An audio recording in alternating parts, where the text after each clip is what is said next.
भाई कौन सी नीश में काम कर रहा है? अरे तेरे बिजनेस की कोई नीश तो होगी। बिजनेस शुरू करने से पहले एक नीश जरूर डिफाइन कर लेना। हर यूट्यूब चैनल, हर वीडियो में सब आपको सजेशन देते होंगे कि अपने बिजनेस के लिए एक नीश डिफाइन करो।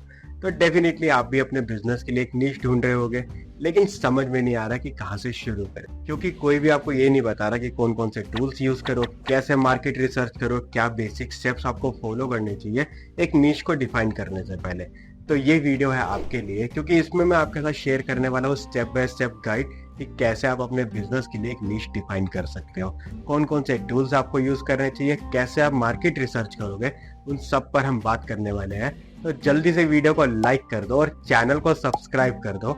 इस वीडियो के बीच में मैं आपके साथ एक सरप्राइज टूल भी शेयर करूंगा, जिसकी हेल्प से आप अपने कॉम्पिटिटर्स की पूरी कुंडली निकाल सकते हो और उसी के अकॉर्डिंग अपनी स्ट्रेटेजीज को प्लान कर सकते हो और अपनी नीश को डिफाइन कर सकते हो।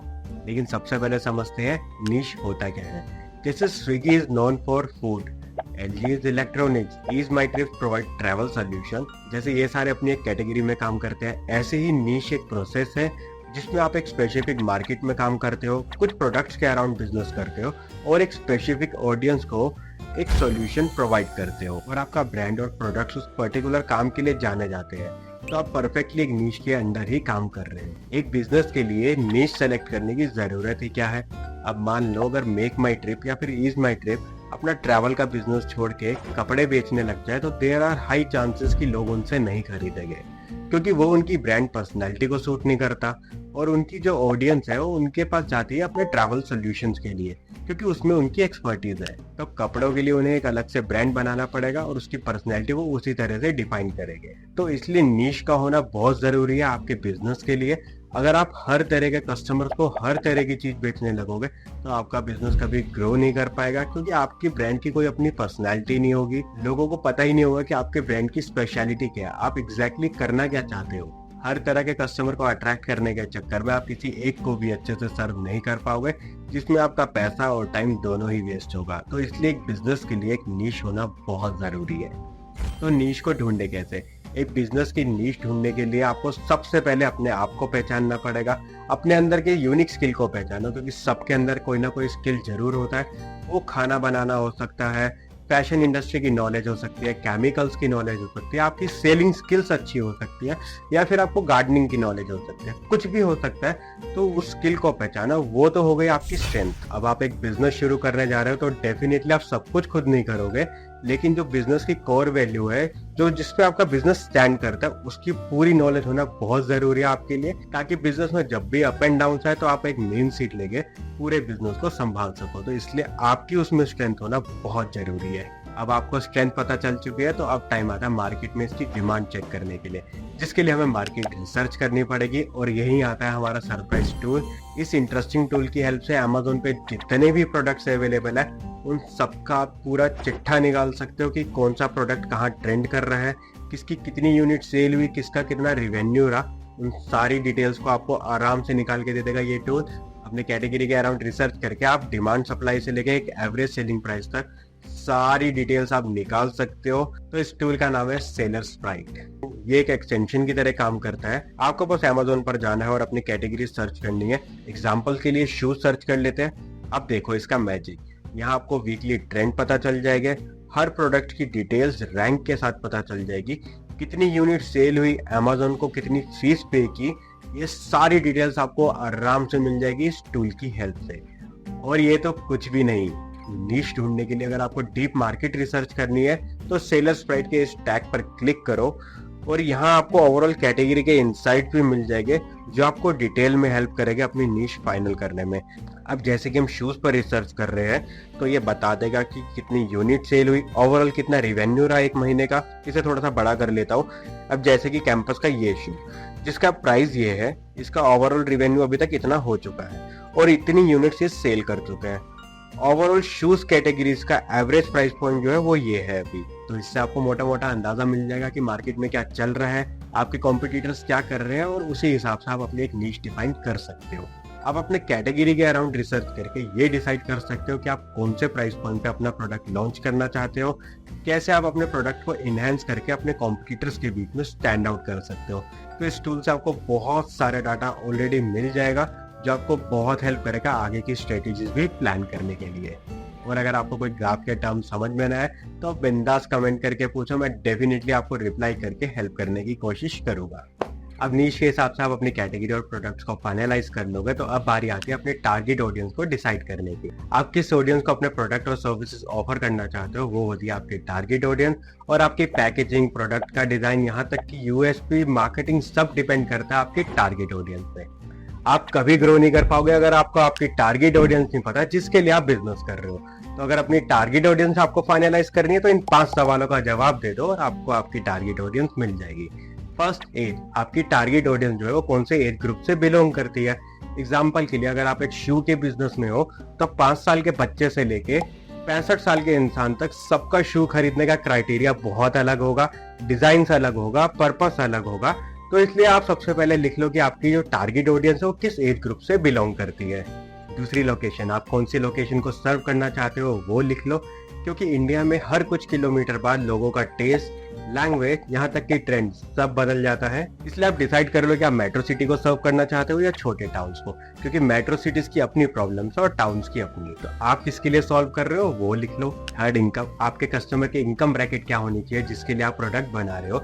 इसकी हेल्प से आप अपने प्रोडक्ट की प्राइसिंग फाइनलाइज कर पाओगे।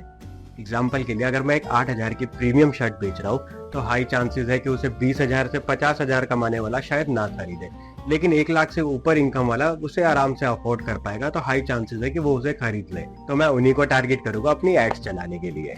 चौथा, इंटरेस्ट। आपके कस्टमर का इंटरेस्ट किन चीजों में है।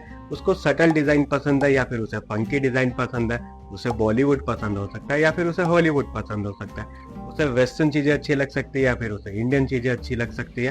तो ये हेल्प करेगा आपको आपके ब्रांड और प्रोडक्ट की स्टोरी बिल्ड करने के लिए, जिसको आप कम्युनिकेट करके ज्यादा से ज्यादा कस्टमर्स को अपनी तरफ अट्रैक्ट कर सकते हो। पांचवा, जेंडर। आप कौन से जेंडर को सर्व करना चाहते हो, मेंस या वुमेन, या फिर आप दोनों को सर्व करना चाहते हो। ये इसलिए जरूरी है, अगर आप स्किन केयर सेक्टर में देखोगे तो मेंस के अपने अलग ब्रांड्स है और वुमेन्स के अलग ब्रांड्स है, तो इसलिए आप भी अपने ब्रांड के लिए ये डिसाइड कर लो। तो इन 5 पॉइंट्स के बेसिस पे आप अपने टारगेट ऑडियंस डिसाइड कर सकते हो। Types of niches. तो मैं आपके साथ 10 तरह के बिजनेस कैटेगरी शेयर करने वाला हूँ और उसमें क्या सब कैटेगरीज होती है वो भी मैं मेंशन कर दूंगा। इससे आपको एक आइडिया मिल जाएगा कि आप कौन सी नीश के अराउंड बिजनेस करना चाहते हो और उसमें क्या क्या ऑप्शंस आपके पास अवेलेबल है। Travel, family travel, business travel, international packages, sight seeing, personal guide, ये सब आ जाता है। फिटनेस, जिसमें आप home workout, personal trainer, weight loss, diet chart, fitness gear या फिर ऑनलाइन ट्रेनिंग क्लासेस भी दे सकते हो। फाइनेंस में आप कैसे पर्सनल फाइनेंस मैनेज करते हैं, बिजनेस लोन्स, कॉर्पोरेट टैक्सेस क्या होते हैं, फाइनेंस प्लानिंग कैसे की जाए, उन सब पर आप एक बिजनेस सेटअप कर सकते हो। बेबी प्रोडक्ट्स में toys, baby clothes, new parents को आप हेल्प कर सकते हो एक ऑनलाइन ट्रेनिंग कोर्स बना के। बेबी फूड या फिर बेबी ग्रूमिंग जैसे सब कैटेगरीज पे आप काम कर सकते हो। फैशन इंडस्ट्री में men's, women's, kids. Fashion industry में एथनिक वेयर के अराउंड बहुत मेजर ब्रांड्स अभी भी नहीं है, तो उसके अराउंड आप एक ब्रांड सेटअप कर सकते हो। अभी आप मान्यवर या 4-5 ब्रांड्स और जानते होंगे, लेकिन अभी भी मार्केट में बहुत गैप है और इंडिया में आप बहुत आराम से ये बिजनेस स्टार्ट कर सकते हो। इसके अलावा अंडरगारमेंट वैसे खुद में एक मेजर कैटेगरी बन चुका है, लेकिन मैंने इसको एक सब कैटेगरी में डाल दिया है। Cosmetics, men's grooming, women's grooming, या फिर आप टारगेट कर सकते हो कुछ स्पेसिफिक प्रॉब्लम्स को, जैसे कि हेयर फॉल या फिर स्किन प्रॉब्लम्स को आप टारगेट कर सकते हो और उसी के अराउंड आप एक सोल्यूशन प्रोवाइड कर सकते हो। ऑर्गेनिक बाथिंग एक्सेसरीज के अराउंड भी आप एक बिजनेस सेटअप कर सकते हो।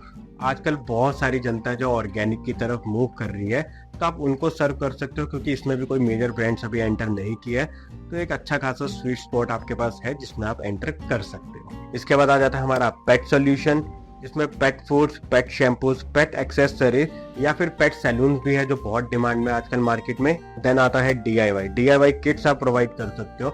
आजकल बहुत सारे लोग हैं जिनको आर्ट्स एंड क्राफ्ट का शौक है, तो आप उनके लिए एक बनी बनाई किट्स प्रोवाइड कर सकते हो, या फिर स्विंग इक्विपमेंट आप प्रोवाइड कर सकते हो, क्राफ्ट सप्लाईज दे सकते हो, पेंट मटेरियल्स प्रोवाइड कर सकते हो।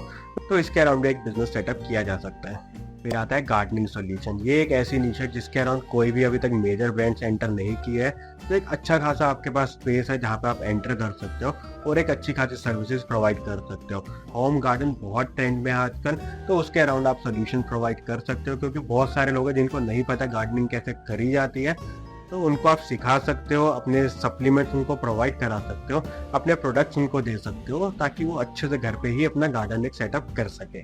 तो इसके अराउंड भी एक अच्छा खासा बिजनेस सेटअप किया जा सकता है। तो ये थी हमारी 10 निश जिसके अराउंड आप एक बिजनेस सेटअप कर सकते हो। इसके अलावा भी बहुत सारी निशेस है मार्केट में, बहुत सारी कैटेगरीज है। अगर आपके दिमाग में कोई अलग सी कैटेगरी है इनके अलावा तो प्लीज कमेंट करके मुझे बताओ, ताकि मेरे को भी कुछ हेल्प मिले और बाकी लोगों को भी पता चले कि और कौन कौन सी निश पर हम लोग काम कर सकते हैं। निश फाइनल हो गया तो हो गया क्या? बिल्कुल नहीं। अब बारी है मार्केट टेस्ट करने की कि आप जो सोच रहे हो वो प्रैक्टिकली पॉसिबल है भी या नहीं। मार्केट टेस्ट करने के लिए आप अपने प्रोडक्ट को एक छोटे से यूजर बेस पे पहले टेस्ट करके देखो। अगर आप ऑफलाइन करना चाहते हो तो अपने घर के आसपास या जहां आप बिजनेस कर रहे हो उसके आसपास अपने प्रोडक्ट को अवेलेबल कराओ, या फिर आप ऑनलाइन एक लैंडिंग पेज बना के अपनी एड चलाओ और अपने प्रोडक्ट्स को कस्टमर तक पहुंचाओ और उनका फीडबैक लो। और अगर आप मार्केट में फ्री सैम्पलिंग प्रोवाइड कर सकते हो तो वो करवा के आप अपने कस्टमर का रिस्पॉन्स देख सकते हो। इससे आपको आइडिया मिल जाएगा कि आपके प्रोडक्ट में दम है या फिर उस पर थोड़ा और काम करने की जरूरत है। तो ये सारे पॉइंट्स के बेसिस पे आप अपने बिजनेस की नीश फाइनलाइज कर सकते हो और अपनी ब्रांड जर्नी की तरफ पहला कदम बढ़ा सकते हो। आपको किसी भी स्टेज पे कोई भी डाउट है तो प्लीज कमेंट करके मुझसे पूछो। और अगर आप सीखना चाहते हो कि आप कैसे ई कॉमर्स शुरू कर सकते हो, क्या क्या स्टेप्स रहते हैं, तो उसके लिए ऑलरेडी एक वीडियो बना रखा है और आपकी रेफरेंस के लिए आई बटन में डाल दिया है। वो वीडियो जरूर देख लेना। मिलते हैं किसी और वीडियो में, सीखेंगे कुछ नया। Bye bye.